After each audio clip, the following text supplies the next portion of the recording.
Hello mga langga. Welcome back to our channel, Lovely's Vlog. I'm Miss Grace. It's been a while no na hindi niyo ako nakikita, na hindi na ako nag-a-upload ng mga videos sa YouTube channel ko po, sa munting tahanan ko po sa YouTube. So thank you so much po sa mga nanatili na hindi po kayo nag-unsubscribe. Still 3K pa din yung yung subscribers ko po. Marami pong salamat. Today is February 3, Tuesday, and the time is 4:30 ng hapon po. Ang weather po dito ay malamig na makulimlim po. By the way, ang location ko po ay andito po ako sa kwarto ko. At ito po yung bagong kwarto ko po ito, at sa kwartong ito, ako lang po mag-isa. Ginawan ako ng kwarto ng amo ko sa kadahilan ng sasabihin ko po yan sa susunod na video. So right now, ang video na to ay gusto ko lang po ipaalam sa inyo na ako po ay babalik na sa pagbablog. Kung ano lang po yung nasa utak ko, yun lang po yung gagawan ko ng videos po. Kung ano po yung nasa isip ko, gagawan ko po agad ng videos. Because I miss vlogging, you know. Masaya mag-vlog. And by the way mga langga, I have a problem because nawala po ang ads sa video ko, kasi nasabi ko po na nawala yung ads kasi yung nag-live ako last year December, nung na-upload na, wala na po siyang ads. At tapos yung problema sa AdSense, nagawa ko na po yun ng solusyon, yung about sa tax, kasi nag-expire na pala yung tax. So, nagawa ko na po yun ng solusyon. So, ang problema ngayon, paano ibalik yung ads sa video ko? I don't know if I am demonetized or I still have, or kailangan ko lang talaga siguro na mag-upload na para maibalik yung ads sa mga videos na i-upload ko. So, one of my friend told me na she is a small YouTuber also, that until now, she's keep uploading a video. She is my friend also at Facebook. She told me na keep uploading lang daw at babalik din yung ads. So I research also here in YouTube kung pag nawala ba yung ads sa mga videos, paano ibalik. So I will try. So we'll see. May mga instruction na para maibalik yung ads sa mga videos na i-upload ko. So this time, gusto ko lang po ipaalam na ako po ay magbabalik na sa pag-upload ng mga videos sa munting bahay ko. At thank you so much. Maraming salamat po dahil andyan pa din kayo, hindi kayo nag-unsubscribe sa channel ko. 3K plus pa din tayo. So marami kayong maaabangan. Ikukwento ko po sa inyo kung ano yung nangyari sa buhay ko, kung bakit hindi na ako nag-upload ng videos sa channel ko. I miss vlogging, I miss doing, na-miss ko yung paggawa ng videos. So this time mga langga, kung ano lang po yung nasa isip ko, yun lang po yung kagawan ko po ng videos.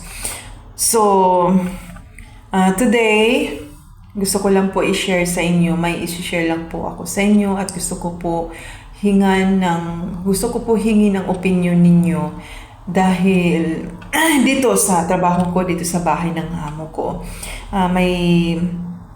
As you all know mga langga, may dalawa po akong katrabaho, may kasama pa ako dito na dalawang itim na taga-India po sila, mga Indiana po. So, marami pong nangyari between me and the two housemates. I just want to ask an advice if tama ba yung ginawa ko na hindi na ako umimik sa kanila. Yung ginawa ko na lang po ay ginagawa ko na lang po yung trabaho ko, ano yung mga trabaho nga nakatukas sa akin. Pero yung kausapin na sila, umiwas na po ako kasi sakit na po sa ulo, sakit na po sa dibdib kasi unang-una Unang-una, yung isa kong kasamahan, hindi ko po alam kung may galit ba siya or nagsiselos ba siya sa akin. Gumawa po siya ng istorya. Gumawa po siya ng istorya na which is I don't know, at nagalit po yung amo ko sa akin ng sobra. So, ibig sabihin, nagalit yung amo ko sa akin, naniwala yung amo ko sa kanya. Bago pa lang sila langgaan, gusto ko lang din po ipaalam sa inyo na sa taong ito ay 13 years na po ako dito sa bahay na to. So, I'm so very proud. I'm happy na at saka nakaabot po ako ng ganung taon. And yeah, so, sa isa ko namang kasamahan, we are in good terms. So, wala po kaming problema. Kaso lang po, kapag itong isang kasamahan ko, pag kami po ang mag-uusap, darating po yung isang Indiana na may galit sa akin. I don't know po kung ano po yung nararamdam niya sa akin. Galit ba? Selos ba? Mag-i-interrupt, papasok siya sa usapan namin at kakabigin niya yung isang Indiana na para sa kanya makipag-usap. So, sobrang parang walang respeto, di ba po? Parang wala siyang respeto kapag kapag kami po dalawa na isang Indiana ang mag-usap. Kasi we are in good terms. Yung isa lang po yung Indiana na may problema sa akin, which is alam niya na which is yung isang Indiana na may galit sa akin or selos sa akin. Alam niya from the beginning na pagdating niya dito sa bahay, mabuti po ang pakikutungo ko sa kanya. Kahit na inaaway na niya ko, yes, lagi po niya akong inaaway mga langga. Itong isang Indiana na may galit or selos sa akin, lagi niya akong inaaway at ako tahimik lang. So, itong isang Indiana, we are in good terms. Wala po kaming problema. Nag-uusap, nagtatawanan. Kaso lang kasi ang problema is kapag dumating yung isa, lalapit yung isa, ini-interrupt niya yung pag-uusap namin ng dalawa. Tapos gusto niya na yung isang Indiana sa kanya lang makipag-usap. Which is not good, right? So, hindi lang isang araw niya ginawa yan. Araw-araw yan na kapag nag-usap kami ng isa kong kasamahan na Indiana, papasok yung umi-interrupt siya, yung gusto niya kakabigin niyo yung isang Indiana na sa kanya lang makipag-usap. So ako naman napagod na. So, ang ginawa ko, hindi na ako umimik doon sa isang kasamahan ko na Indiana na which is we are in good terms. Hindi na ako umimik kasi napagod po ako. Kasi kasi kayo ba sa sitwasyon ko, di ba mapapagod din kayo din po siguro? Kasi every time na mag-uusap kami ng isa kong kasamahan na Indiana, hindi matatapos yung pag-uusap namin, which is ang pinag-uusapan namin ay tungkol sa trabaho. Tinuturuan ko yung isang kasamahan ko na Indiana na which is we are in good terms.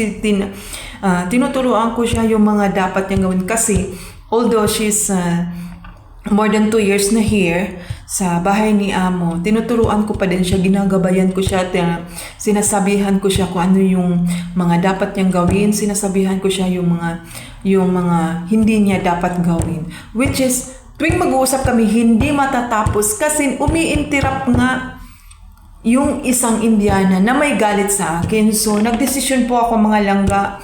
Please give me an advice. Comment down below in this video. Oras na oras na ma-upload na ito sa YouTube channel natin. Nagdesisyon po ako na hindi na ako makipag-usap sa kanya. Umiwas na ako. Which is naawa ako, parang nalaki-feel ko sa kanya na gusto niya akong makipag-usap pero ako na po ang umiwas. Dahil pagod na pagod ako na yung sa tuwing mag-uusap kami napuputol, hindi matatapos kasi papasok yung isang Indiana na may galit sa akin na kakabigin niya yung isang Indiana na sa kanya lang makipag-usap pwede. So, I decided na not to talk to her. So wala na, it was more than 1 week now na magwa 1 week na hindi na po ako hindi na po ako umimik, tahimik lang ako. Pupunta lang ako ng kusina kapag may kailangan asikasuhin.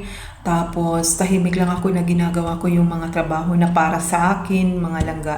So please give me an advice or comment down below nga kung tama ba yung ginawa ko na hindi na lang ako nakipag-usap doon sa isang Indiana which is we are in good term dahil nga doon sa isang Indiana na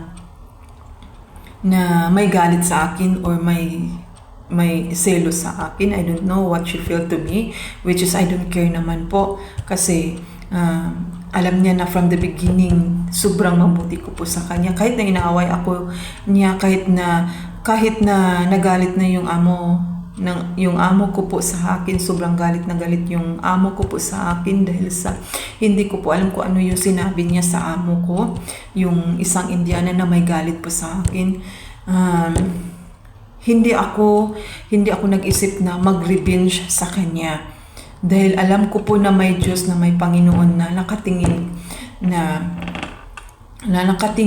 kung ano talaga yung sinasabi niya doon sa amo ko.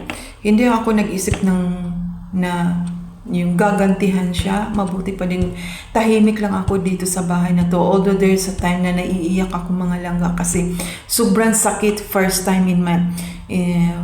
time na nagalit sa akin ng sobra yung amo ko dahil sa isang Indiana na may galit sa akin na may sinabi siya sa amo ko na which is yung amo ko na paniwala niya at galit na galit siya sa akin. So mga langga, ang ginawa ko, I decided on my own na tama na, hindi na lang ako makipag-usap doon sa isang Indiana which is we are in good term. Kasi parang napapagod na din ako dahil sa yun nga, sa tuwing mag-uusap kami napuputol, hindi matatapos yung pag-uusap na nila.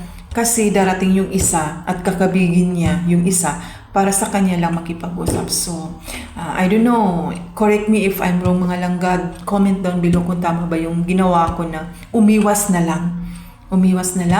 At naisip ko din na para may at peace na din ako para sa sarili ko. Okay naman ako na hindi ko makausap yung isang Indiana na walang galit sa akin.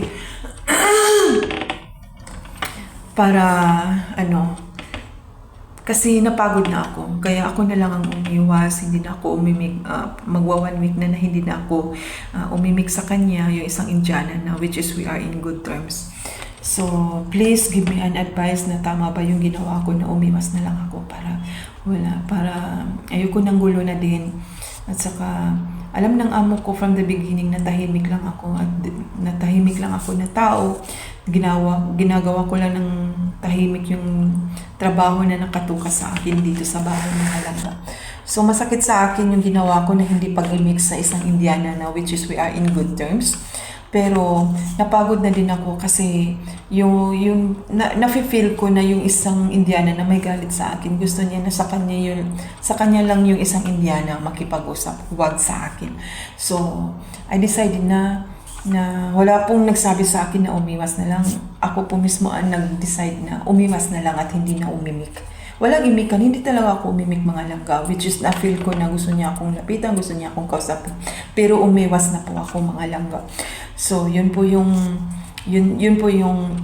kwento ko po sa inyo at sana po mabigyan po ninyo ako ng payo at mapaliwanagan po ninyo ang isip ko na kung tama po ba yung ginawa ko na hindi na lang po ako umimik doon sa isang Indiana which is we are in good terms dahilan po doon sa isang Indiana na may galit sa akin na gusto lang na sa kanya lang makipag-usap yung kabarok niya kumbaga.